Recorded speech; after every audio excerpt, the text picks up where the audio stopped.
Put my glasses on so I can see everybody. Hello, everybody, and welcome to At the Picnic Season 3, Episode 10.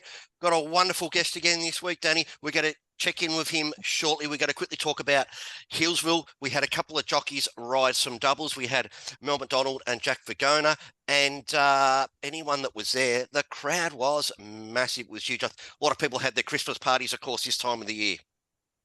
Absolutely. It's always a really popular one, Hillsville, for people's Christmas parties and breakups at this time of year.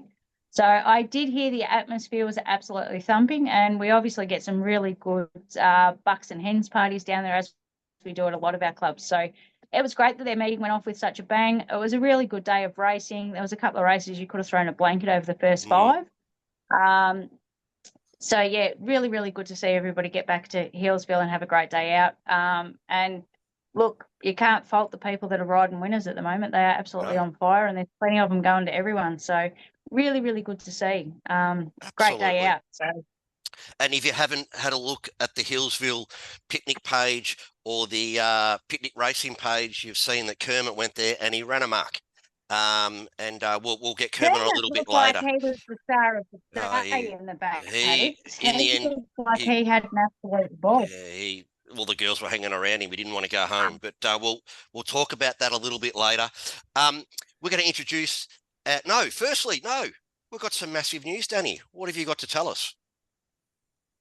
After a few jump outs and some begging and pleading, I've actually been allowed to have my jockey license back. So this week the money was taken out of my account, so evidently that means I'm allowed back.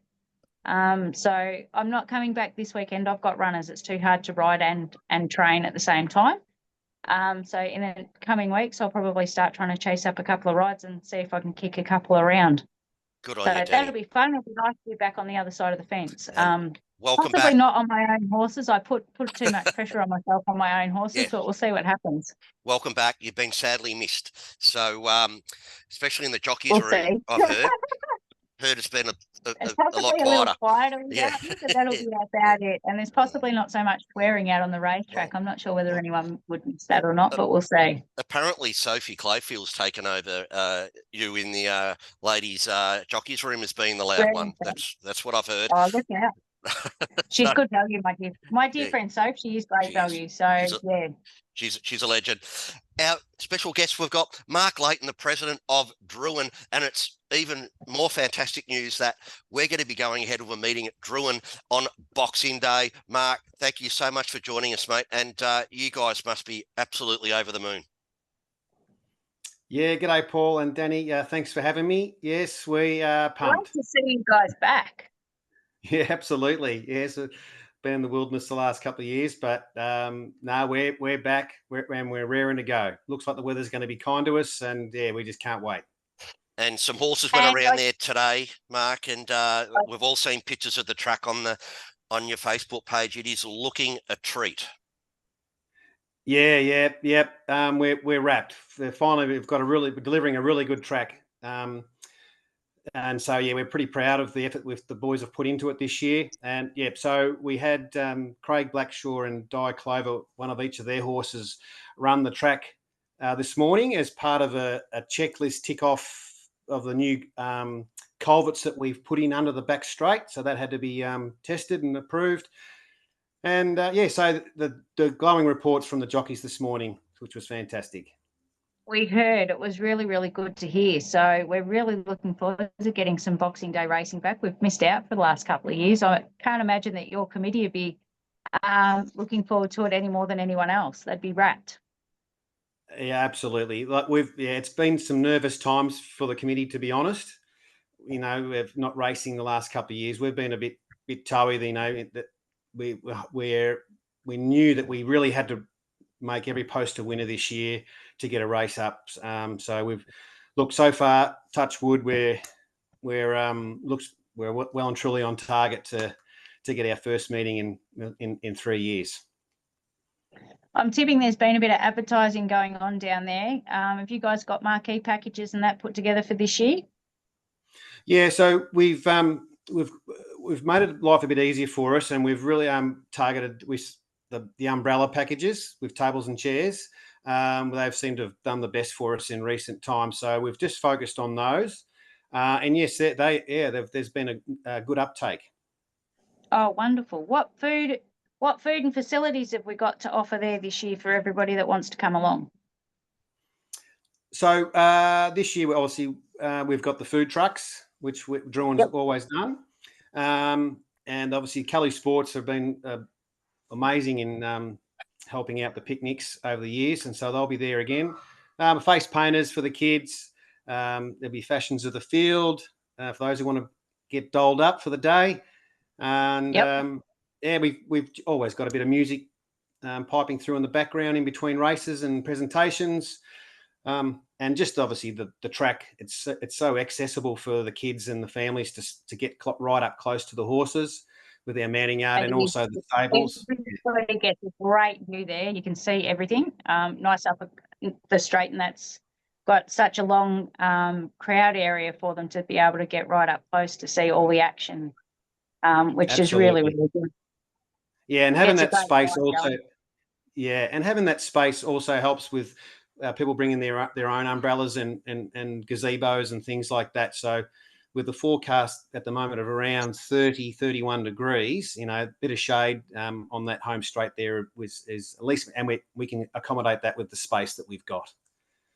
Absolutely cracking day. So for those people wanting to get along, absolutely get along for a great day of racing. It's a great atmosphere there, and the weather looks like it's going to play right into your hands for something different for us all, which would be wonderful. Yeah, absolutely.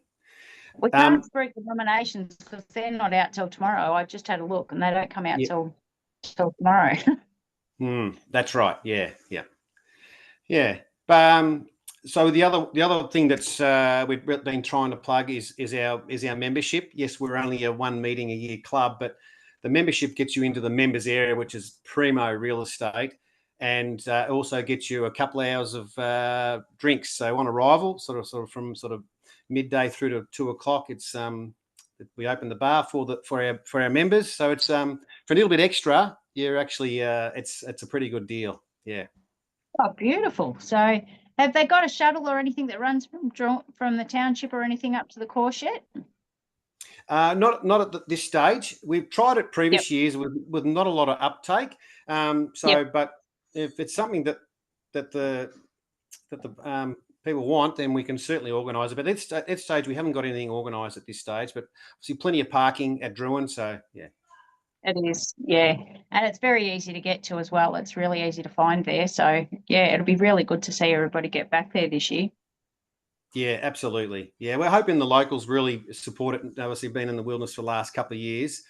And things have changed in Drouin in those last couple of years. We're in one of the fastest growing shires in Australia, not just the state, but in Australia. So our population's just booming at the moment. So a lot of people come into the amount of houses through there is absolutely scary. It was once prime farmland, and now it's prime family land and house package land. It's just unbelievable.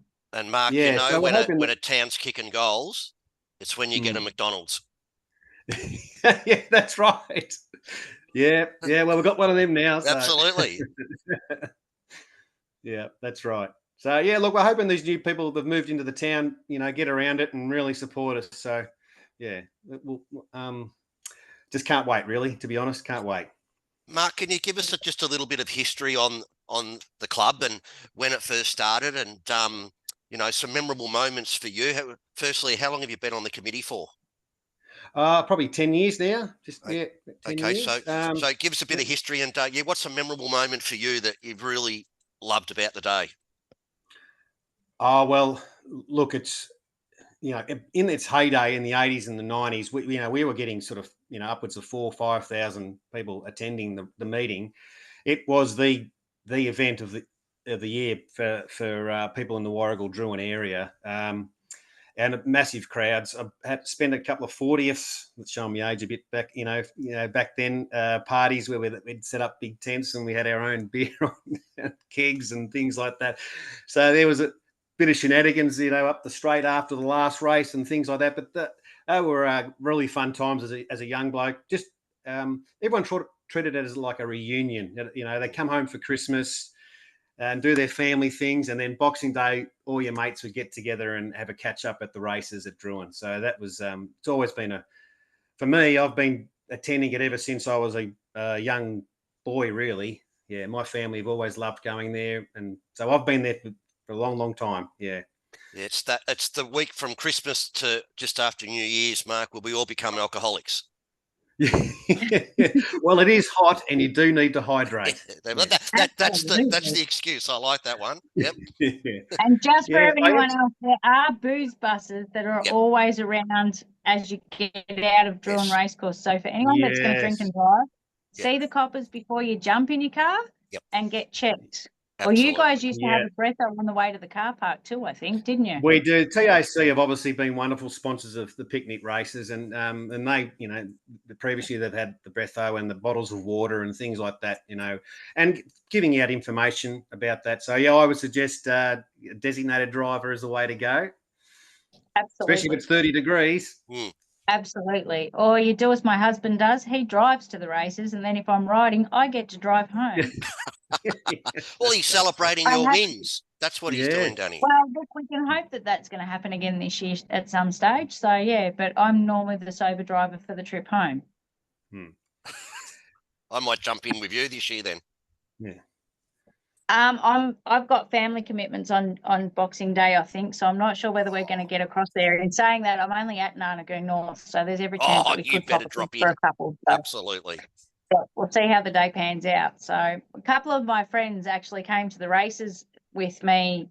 Have to be about 15 years ago when I rode at Drouin, and he met up with his now wife, and they caught up with each other for the first time in ages at the Drouin races and ended up getting married. So there you go. Oh, wow. That also happened at Drouin races.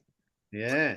Put that in the history book of Drouin races. Now, Mark, very, very important question. We always ask this question on the show. Who is your AFL team?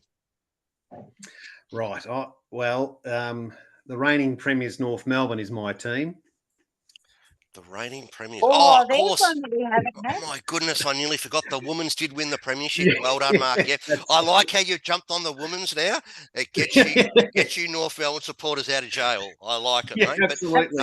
But it is part of the AFL now. And congratulations, mate. And my goodness, mate, you've had some lean years, and I think everybody is waiting for North Melbourne to come good again. Yeah, that's right. Yep, exactly right. So thank goodness for the women. That's exactly right. All right. So did you used to play footy as well, Mark? I did. Yes, for Drouin. Yes. Yeah. Yeah. Unfortunately, for the Drouin Hawks, I played in the last winning grand final back in 1992. They haven't won a seniors flag since then, unfortunately. Wow. What league are they in? Bullin League? No, so when I was playing for Drouin, that was in the West Gippsland League. They were in the West Gippy. Okay. So we're playing against teams like Pakenham and Beaconsfield and that way, Tooradin and Officer. Yep. But now, not long after I finished, was it 2003? They joined the Gippsland League, so that's probably more the reason they've joined a stronger league. Gippsland Footy League is one of the premier rural comps in the state. Yeah. Yep. Yeah. Good stuff. Covers a fair bit of acreage too. That Gippsland League. There's a lot of clubs in it and a lot of land covered. Oh yeah, that's right. Yeah, some of the East Gippsland teams they cover some massive Ks. We've got to get from sort of down to Wonthaggi to Bairnsdale, up to Bairnsdale. Yeah. That covers us. It's a big area. Hopefully you've got a service station as one of your sponsors, mate. Players be spending a bit of money in petrol. My goodness. Yeah, that's right. Absolutely. Yeah. So Mark, can you give us a little bit of a brief on what some of the struggles have been with Drouin over the last couple of years and why we've sort of missed having you guys as part of the racing circuit and why we've lost so many meetings for you guys? So 2022, we missed. That was that really, really wet spring, early summer. Yeah. And that was quite unfortunate. We had, 10 days before race day, there was still water running out of the back straight, halfway down the back straight down from below the 1200 chute. Yeah. So, and then we had And I a think view. down the dip, you actually were ankle deep in water at one stage, weren't you? Yeah. So it was, the track obviously that was just really waterlogged and just unraceable on 2022. And then we just didn't get the crossing up in 2023 on the home straight, where the golfers cross the about the 200 meter mark. And it just didn't come up to a good enough standard to race on. So we just that was the reason for last year, and not pointing the finger at anyone. It's just one of those things. We tried obviously to do it ourselves, and it just didn't come up. Whereas this year we decided let's get the pros in with Evergreen Turf, who have done similar work on Flemington with great success. And so they did it earlier in the week, and we've already had a horse over it. So that was on Monday. We've already had a horse over it this morning, and beautiful. So so that's sort of been the rundown for the last couple of years. But we're up and about. We need to work out a long-term solution for that crossing for the golfers to get across on the home straight there with that. So we are looking. I know Paul mentioned it earlier about maybe a bridge or something like that that we can move around. But that's still in a planning stages. Yeah. Without sounding facetious, what is their problem with the crossing? Why can't they walk across the turf? Okay, it might get wet in winter, but really? Yeah, so that's the pro. It was back to turf, and they were varying where they were crossing. We opened up more of the rails, so they could stagger where they were crossing. But just with that really wet year in 2022, they were getting golf has become a lazy man's game with all these buggies, these motorized buggies. And they were getting bogged. They were getting bogged going across the track, and so that was a bit of an issue. So they were forced to reinstate that crossing to access the holes in the inside, and so that's the reason why. Just that, That was what happened. Okay, so all right, I suppose we can move along from that. I'm just picturing these buggies getting bogged, Mark, and people going, "Oh, well, I'll get it out," and keep spinning the wheels, and it just makes it worse. Yes, that's right. Yeah, that's right. Can I just say, I can just envisage drunken people taking over on the buggies and getting rolled off in the bog. Well, not that I've ever ridden a golf buggy.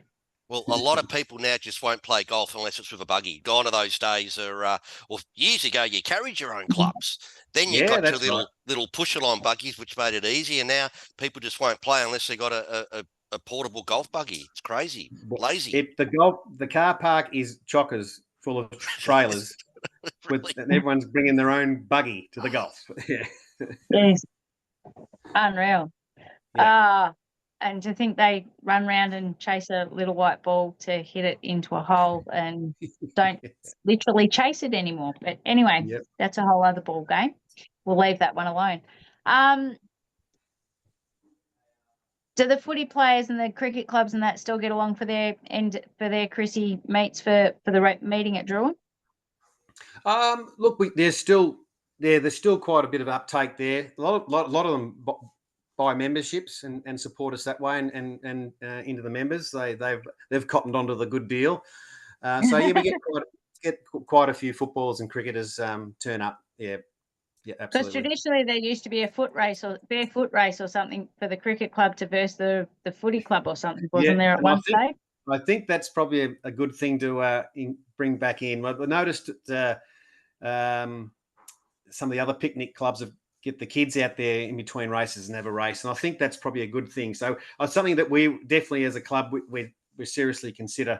I know when I was and a wallet drop in case anyone didn't have enough sugar on Christmas Day. Yeah, that's right. I've done about the footy players against the cricket players, Mark. As they're running along the track, there might be a few elbows coming out. Yeah. Well, that's right. As you know, there's a bit of a rivalry between cricket and footy. Absolutely. Oh my goodness. Yeah. We we did used to have a 400 meter race. This is going back when I was back in the 90s when I was playing footy, and I got to race the 400-meter race a couple of times, and got pipped twice. So runner-up both times.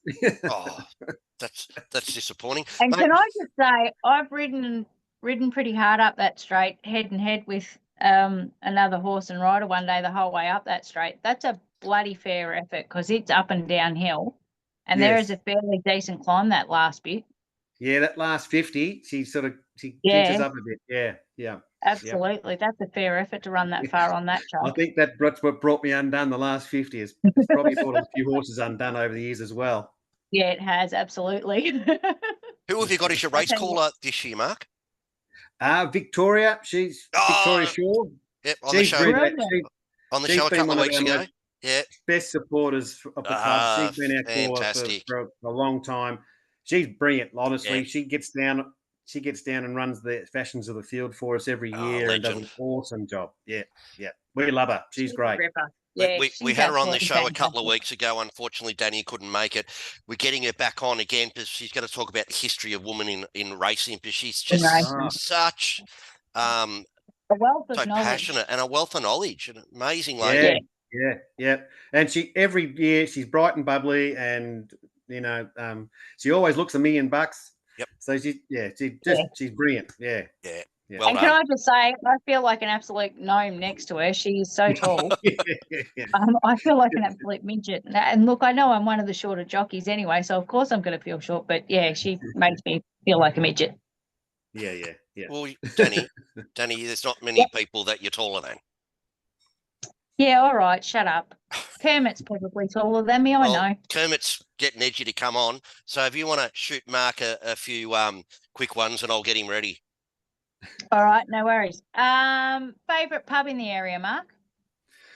Well, I'd have to say just down the road, literally less than a kilometre away, we've got the Robin Hood Inn.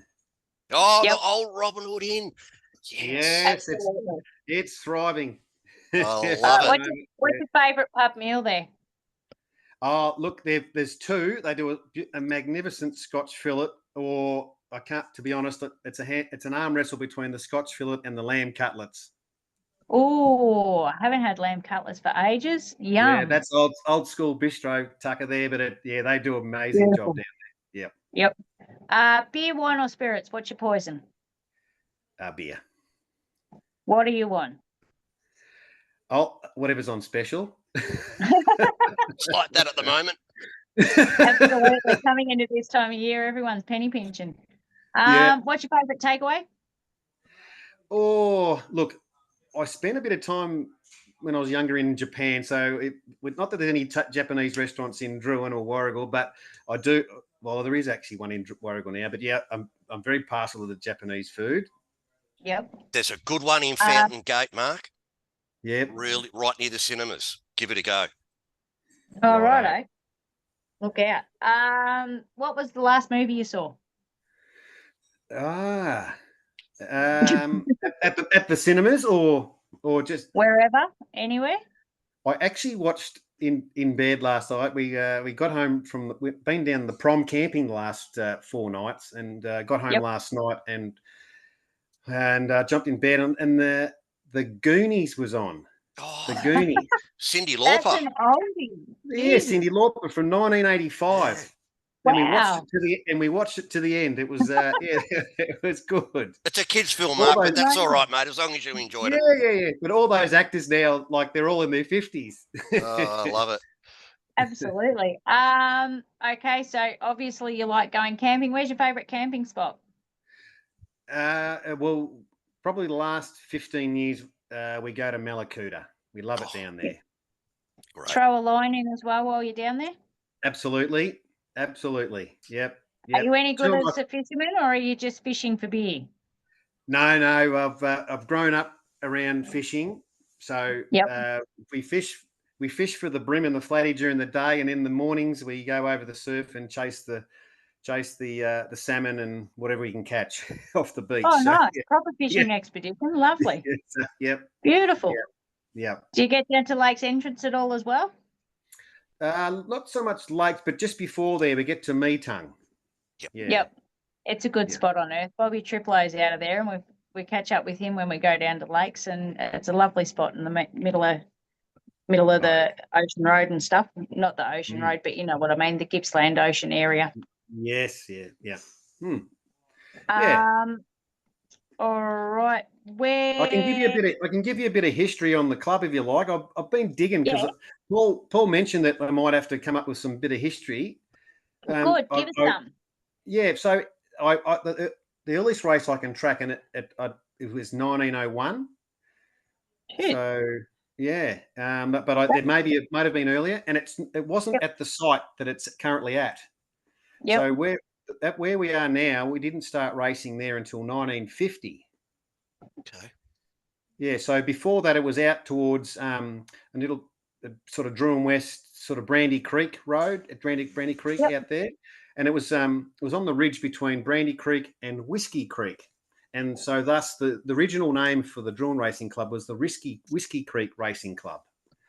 Oh, so wow. it was about 4 or 5 k's out of town towards Brandy Creek, and so they raced out there originally, and it was on the old Cobb and Co trail, on Old Sale Road. Yeah. Oh, wow. So that, and then they, the Matthew Bennett Park where we race now was named after the local MP from the 1920s and 30s, and that's obviously where we are. The Matthew Bennett Park now is Crown land, and we were the first. We were the first to get in there, and the golf club came about 5 years later. In 1954, 1955, somewhere around there, that's when the golf club came. So, there you go. There you go. That's pretty cool. Right. Now, Mark, here comes me. Here's Kermit. He's at Hillsville on Saturday, and he ran a muck. We had to get him out of there early. He got a bit of sunstroke. There's a couple of photos if you can probably see me carrying him out. Yes. So he's wondering, like, he's a bit of a scab, the old Kermit. He's wondering, can he get a VIP ticket for Boxing Day? Look, I'm happy to get him into the members as long as he doesn't harass the netballers too much. That's the worry, mate. Look, I've got a peg. I've got a peg so I can peg his mouth shut, and I'll tie his arms so he can't get all touchy-feely. So is that all right then? Yeah, go for it. Yeah. All right. And look, it's not my responsibility, mate. I'll just leave him, all right? Whatever the girls do with him, mate, got nothing to do with me. All right. Righto. That's all right. If he ends up down at the Royal Hood Inn, that might be such a bad thing. That would actually have to get some photos of that. To get him back to Merton, that's all. Yeah. Well, he's been invited to Merton as well. He's still on the road trip at the moment. Wow. Absolutely. He's still on the round. Danny, never ask him what his favourite films are, because you just don't. I don't need to know that. No, it's not going down the right road. He's a single. Look, you guys go crook at me for swearing every now and then. I'm sure you've got a crook at Kermit for a fiance. He's a single frog now. He's getting a bit out of control. So we've got to find him a nice woman or another pig, or I don't know. What do you reckon we could do for him? Look, you can always send him off to Drouin or Woolamai and see how he goes on the day. I wouldn't do that to Abby at Woolamai. He harassed her enough on the scales at Hillsville. I'm sure Abby could field him and kick him back into line. I reckon you're right, actually. So yep. She's worked at Greg Urell's stables. She's God, that's okay. Racing game, so she'd be well and fully capable of putting somebody back in their place, even if it was just Kermit. Absolutely. So he's just gone and done a runner now. So Mark, thank you so much for coming on, mate. You've been a superstar, mate, and we're all so happy for you that we've finally got a meeting at Drouin, and if people haven't been there before, like myself, I'm definitely coming down this year, mate. Awesome, mate. Oh, that's why Kermit's guaranteed to be there. God help you, Mark. Let me tell you. Look, if you're going to send Kermit a VIP ticket, mate, don't forget me. Absolutely. All right, thanks, mate. Thanks for coming on, Mark. We're really looking forward to seeing your meeting get up and away again. It's really good to have you guys back. Appreciate it. Thanks so much for having me. Pleasure. That's all right, guys. We've got Woolamai Saturday, everybody. So don't forget that. Then we've got no show next week, Danny, because it's Christmas, but we've got a special show on Monday night, the 30th of January, just before the Merton New Year's meeting. And haven't we got a ripping good guest that night? We're not going to give this one away. We've done well getting this one. You're not, because I can't remember. New So Zealand. I'll talk to you later. New Oh, Zealand. yes, Yeah. that's right. Okay. Yep. So there you go. Someone Yeah, from look, New early in the Zealand. morning to get down to Wollemi. The first race kicks off there at 1:35, and the last race I think is about 4:30. Yep. Yeah, we'll have a cracking show that Monday night. Now that I've recalled who We we're will. having on, so that'll We be will. really, really good. Look forward to that. All right. And look, everybody have a great, safe Christmas. No drink driving and doing anything stupid. Hope you all have some good fun with your family and your friends, and take care of each other. Absolutely. Well said, Danny. Thanks. And Thanks, Picnic Bet, thank before we Picnic forget Bet. Fran and Peter as well. Yeah. Fran's a legend. We appreciate what Fran does for us. And looking forward to meeting you in person on Boxing Day, Mark. Absolutely. All right. Good on you, mate. Thank you. See you, everybody. Merry Christmas. Take care, everyone. Merry Christmas. Catch you later. Bye.